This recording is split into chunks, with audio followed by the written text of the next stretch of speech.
What's going on, Bengals fans? Chris Daughtery here with our instant reaction to this Week 6 matchup between the Green Bay Packers and the Cincinnati Bengals. The Bengals do lose this one 27-18 against Green Bay, but I do think there were a couple of things in this game that maybe should make you feel a little bit more confident about the next couple of weeks. We're going to break it all down here on today's show, but make sure you are subscribed right here to Bengals Breakdown. We are live for every single Bengals football game of the season. The good, the bad, the ugly. We've got it all covered for you here on Bengals Breakdown. So join the community and hit that sub button for me right now. Let's first off get into some injury news from this game today. Trey Hendrickson went out at about halftime. He was listed as questionable at halftime, but after halftime actually happened, he was listed as out with a back injury. That's going to be something that, definitely we're going to have to monitor here.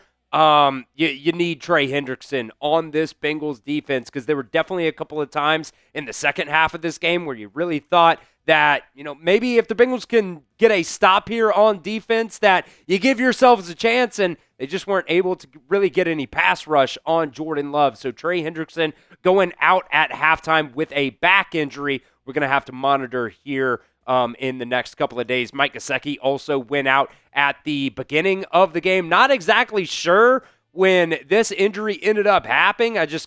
Somebody said it in the chat. I went back and looked, and Mike Gesicki was out with a pectoral injury. So that could definitely be a couple of weeks. I would probably just, totally assume here for Mike Gesicki, if he ended up tearing that, probably going to be more than just a couple of weeks. Hopefully it's not going to be super, super bad there for Mike Gesicki, but I'm sure he's going to get an MRI here in, probably the next couple of hours, maybe end up being tomorrow there, but we'll definitely have a full injury report for you guys as soon as that comes out.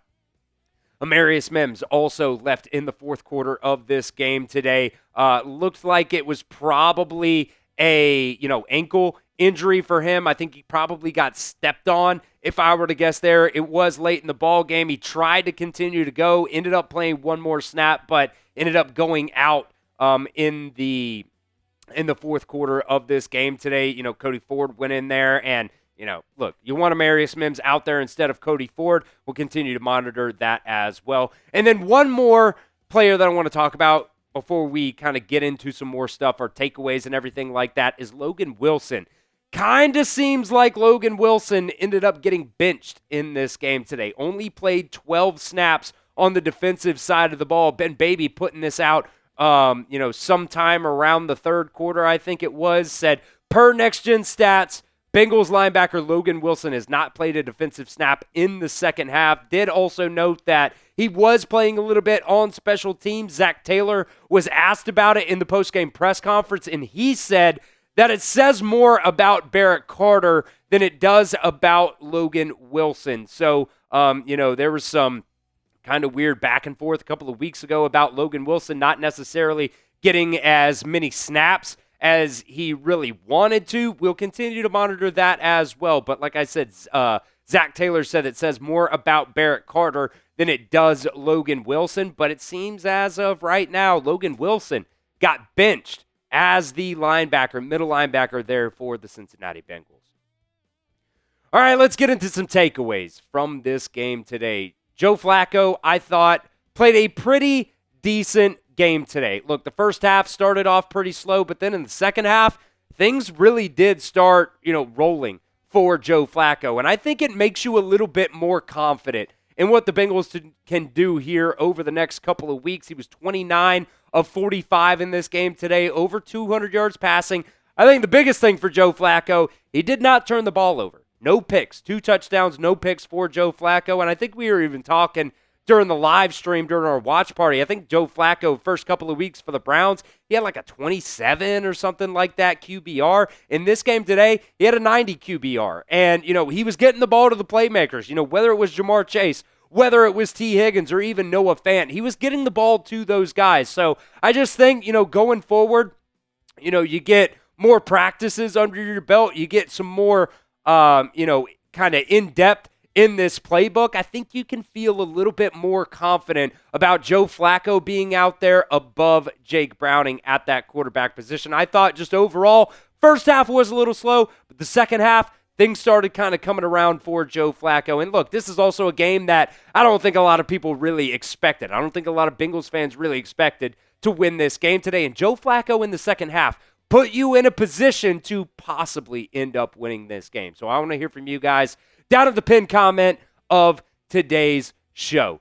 Grade Joe Flacco versus the Green Bay Packers. A, B, C, D, or F. Let me know what you guys think down at the pinned comment of today's show. Personally, for me, I kind of put it at a B. Could it have been better? Yeah, sure. But, he wasn't throwing interceptions. That's a major upgrade, and he did put you in a good position there in the second half to win this game today. So let me know what you guys think. Grade Joe Flacco, A, B, C, D, or F against the Green Bay Packers. Takeaway number 2. I really do hate to say it because I have been a Andre Iosivas fan for a while now, but I'm kind of done with Andre Iosivas. He just dropped too many passes today. According to the early PFF stats, he was credited with 3 drops. I think it was more than that. I think it was probably 4 or 5.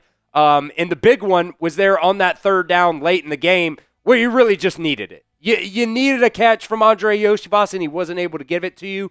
Look, you got some other guys that you could go there. Mitchell Tinsley, he is a one-handed touchdown catching machine. I think he could probably play a little bit more over Andre Iosivas. If Jermaine Burton can show up to practice on time, I think he's an upgrade to Andre Iosivas. And I also saw some people talking about Charlie Jones. Where was he?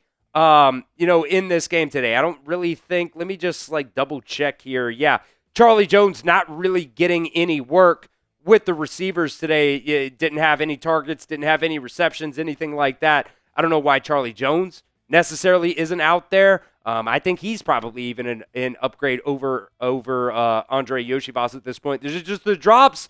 There's just been too many drops at this point in the season, and when every single play absolutely matters right now for this Bengals team, you just cannot afford that. So, whether it's Charlie Jones, whether it is, Jermaine Burton, maybe getting a start here for the Bengals, he's been a healthy scratch for every single game so far this season. I hate to say it because I do like Yoshi. But, at this point, you need production, and Andre Iosivas is not giving you it. All right, we'll continue with some more reactions here in just a second, but today's show is brought to you by Omaha Steaks. During their early Black Friday sale, you guys can get 50% off site-wide, and you can also get an additional 20% off with select favorites at omahasteaks.com. Plus, our listeners here at Bengals Breakdown get an additional $35 off just by using promo code Bengals at checkout. Terms do apply, and you can see that website for extra details, but it is not just steaks, folks. You can get steaks, you can get chicken, you can get desserts, you can get burgers, you can get brats. They've got a whole bunch of different types of bundles that you guys can choose from at Omaha Steaks. Maybe you're not necessarily a turkey fan for Thanksgiving. Maybe you want a filet mignon for Thanksgiving. You can get set up at Omaha Steaks, and you can also, it's a very, very good Christmas present as well if you want to send a bundle to the family members as well. It's a very good deal going on right now at Omaha Steaks. You get 50% off site-wide right now and an extra 20% off select favorites during their early Black Friday sale. And you can also get an additional, on top of the 50% off, you get an additional $35 off just by using promo code Bengals at checkout. Terms do apply, and you can see that website for extra details, but it's 50% off site-wide right now at omahasteaks.com, plus an additional $35 off just by using promo code Bengals at checkout. That link's going to be down in the description of today's show. It's also going to be down at the pinned comment of today's show as well. We appreciate Omaha Steaks for being the sponsor of today's video. All right, takeaway number 3 here. I thought Geno Stone had a day.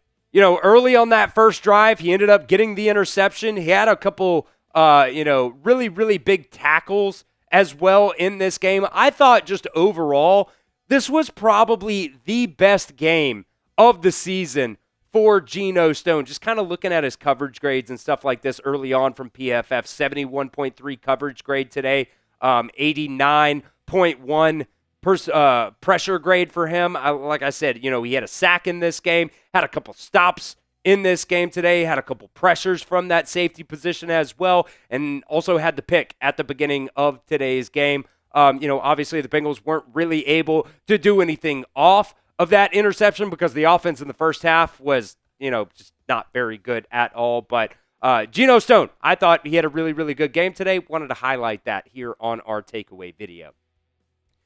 On the flip side, though, Jordan Battle, he had a really, really rough game today. He was actually, get this, Billy, he was the lowest graded Bengals defender, in this game today, a 30 coverage grade, or a 30 grade overall just on defense for Jordan Battle. Trying to find here some of the missed tackles for him because it just seemed like every single time we looked up, Jordan Battle was, trying to make a tackle.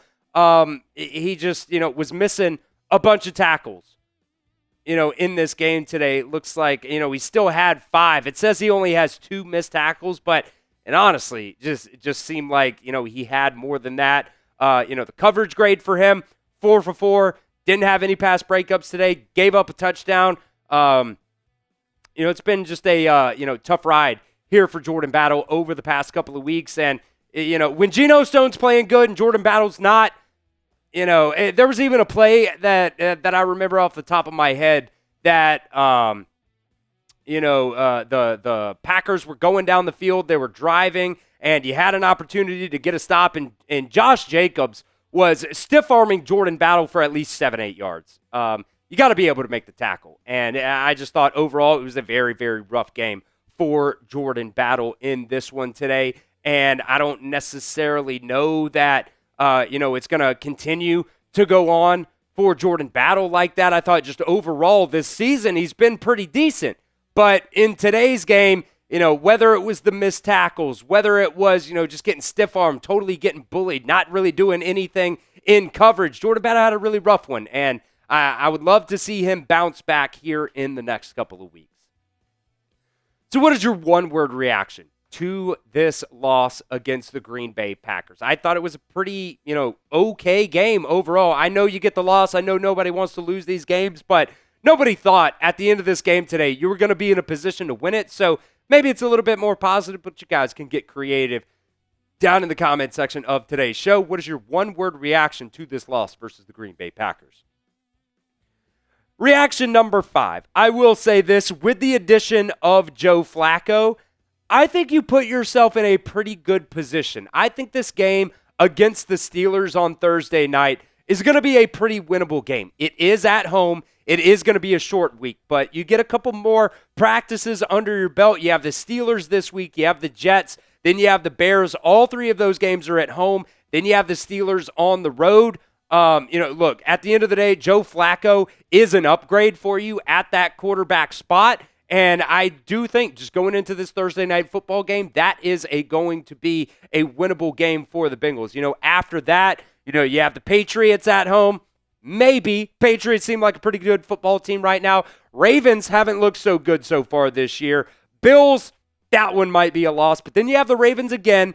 And then you have the Dolphins on the road. Those are winnable games as well. And then by that time, you might have Joe Burrow back around mid-December. Then you got Cardinals-Browns to, round out the final couple of games there of the season. So, I get it. You might be disappointed that the Bengals ended up losing this game today. But just overall, I thought Joe Flacco's an upgrade for the Bengals at that quarterback position over Jake Browning. If they can just get a couple, wins here in the next couple of weeks here, I think you do have some winnable games coming down the road. That can set you up for a pretty solid position to be in that playoff race.